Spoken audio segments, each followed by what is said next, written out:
Assalamualaikum warahmatullahi wabarakatuh. Halo teman-teman semua, hari yang cerah ini di sini kita akan mempresentasikan tugas bukan untuk menyampaikan perasaan saya ke dia. Kita tak kenal maka tak sayang, maka berkenalkan kami dari kelompok Fantastic Tree yang beranggotakan yang pertama Aurel Lindang Raini, yang kedua Reisha Auliani yang ini saya sendiri, dan yang ketiga Azahra Amelia. Saya sebagai MC dan Aurel sebagai presenter, kami akan berpresentasi, jadi harap mendengarkan. Silakan Aurel. Ya, oke teman-teman semua. Kalau kalian lihat di sini kita menggunakan karton yang ditugaskan oleh Pak Naiful. Kita lihat dari sebelah pojok sini, kelompok Fantastic Tree. Kenapa Tree? Karena kita ada 3 orang, 1, 2, 3.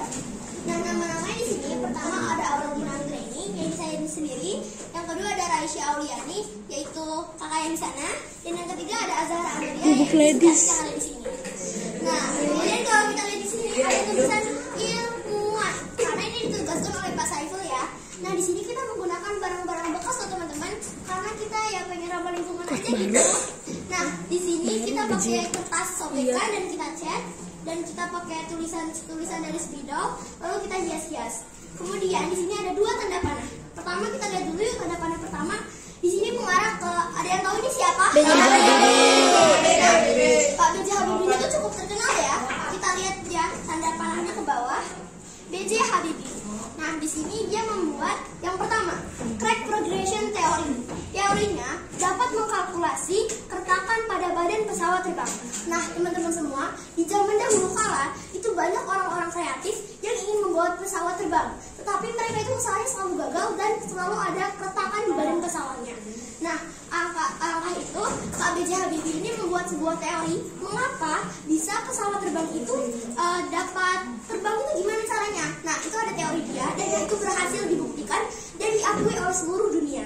Yang kedua, ada pesawat N250 Gatot Kaca. Sebenarnya pesawat ini itu udah pernah dibuat yang pertama, tapi itu juga gagal terbang. Dan yang kedua ini dia berhasil untuk membuatnya. Dan diakui juga oleh seluruh Indonesia. Ia merupakan pesawat terbang pertama yang ada di Indonesia.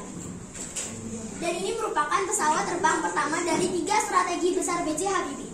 Jadi Pak B.J. Habibie ini tuh membuat 3 strategi besar. Dan yang kemarin itu pernah dia membuat 1 pesawat, aku lupa namanya. Tapi dia itu pernah gagal di 2 strategi besarnya. Tapi di pesawat yang kedua ini dia berhasil membuat pesawat terbang pertama di Indonesia. Nah, jadi sekarang ada yang ingin bertanya tentang Pak B.J. Habibie? Enggak ada. Lanjut. Oke, kita lihat ya di tanda panah kedua. Ada yang tahu dia siapa? Khairul Anwar. Pintar. Nah, mungkin kalian ada beberapa yang nggak kenal ya. Dia juga mirip sama guru SDK kita ya. Bayanto. Nah, kita lihat tanda panahnya dia mengarah ke bawah. Namanya adalah Pak Khairul Anwar. Mungkin teman-teman semua belum tahu dia siapa. Dan di sini aku dan kelompok teman-teman pengen ngasih tahu. Kita sengaja cari beberapa yang kalian nggak tahu, biar kalian juga tahu ilmuwan-ilmuwan yang ternyata tuh berpengaruh besar loh bagi dunia. Nah, jadi teorinya itu, ini bukan teori sih. Nah, tapi yang pertama, beliau menemukan konsep Too Fast Fourier Transform atau FFT, atau yang saat ini lebih dikenal dengan 4G. Kalau kalian main HP itu pakai apa? 4G. Kalau kalian main game itu pakai apa? 4G. Kalau kalian nonton YouTube itu pakai 4G. Jadi ini sangat berpengaruh besar loh teman-teman. Nah, penemuannya beliau dan diakui oleh dunia, bukan cuma Indonesia aja, tapi diakui oleh Australia, negara Palestina, pokoknya semuanya mengakui 4G. Karena 4G mendorong gaya hidup digital, jadi lebih modern dari yang dulu yang kayak TV hitam putih berubah menjadi warna yang cerah-cerah seperti senyumanku. Gaya hidup digital untuk menonton video streaming. Kalau misalkan dulu zaman COVID 2020 kan ya kita kan VCN atau kita nge-VN. Kalau misalkan nggak ada Pak Khairul Anwar, ya kita nggak bisa melakukan itu. Makanya Pak Khairul Anwar ini tuh sangat besar itu potensinya dan tanpa kendala. Nah kayak gitu. Jadi kalau kalian nge-VCN bareng temen, weh, ayo kita main ML, mabar kita. Jadi Pak Khairul Anwar ini sangat berpengaruh. Jadi teman-teman ada yang ingin bertanya? Enggak. Nah, terus dari sini juga aku juga pengen jelasin. Udah.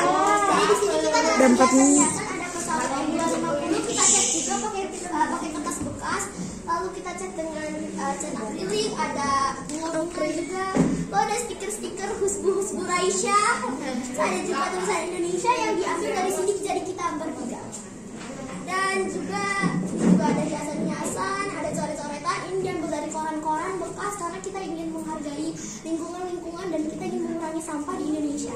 Jadi teman-teman, nggak ada nih yang ingin bertanya? Gak ada. Oke, segitu aja. Bagus banget ya. Segitu aja presentasinya. Silakan Aurel.